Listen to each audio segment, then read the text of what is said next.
Das heißt, man versucht, Klimarettungspolitik weltweit zu implementieren, die Europa und vor allem Deutschland schon an den Rand des wirtschaftlichen Ruins gebracht hat. Diese Planwirtschaft funktioniert nicht auf nationaler, europäischer und auch nicht auf globaler Ebene.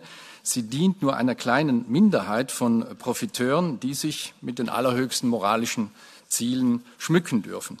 Statt ideologischer Vorgaben dieser Art ist es unseres Erachtens dringend notwendig, europäische Interessen zu definieren, die die Basis der EU-Entwicklungspolitik bilden müssen. Zudem ist eine strenge und präzise Ausgabenkontrolle nötig.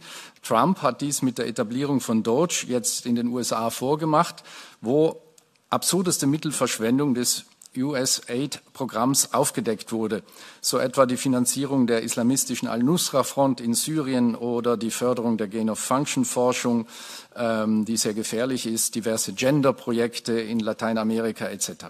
Wir müssen doch vielmehr zu einem Win-Win-Ansatz in der Entwicklungspolitik kommen. Der Return of Investment für europäische Firmen und auch für unsere Länder muss viel deutlicher erkennbar sein. Und ich denke, wir müssen auch dann in der konkreten Umsetzung auf lokale Gegebenheiten in den Zielländern viel deutlicher eingehen, ohne diese übergeordneten Entwicklungs- und Nachhaltigkeitsziele, die vor allem einen ideologischen Hintergrund haben. Vielen Dank.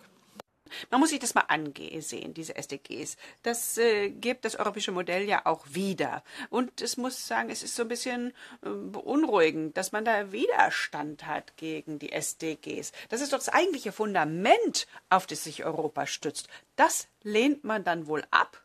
Und ja gut, viele Länder wollen sich dem europäischen Modell anschließen. Man hat auch Beratungen durchgeführt. Darauf ist das gestützt. Und Europa ist ein aktiver Geber hat sich insgesamt doch stark eingebracht, als es darum ging, die SDGs auszugestalten. Da gab es viel Vorbereitungsarbeit, man hat da viel Gewicht in die Waagschale gelegt und das mit ausgestaltet. Also die SDGs, das stellt eine Parallele zum europäischen Modell dar. Und das möchte ich nochmal hervorheben. Das hat auch viel Wohlstand gebracht in Europa, auch viel Sicherheit. Und warum sollte man das nicht auf den Rest der Welt ausweiten?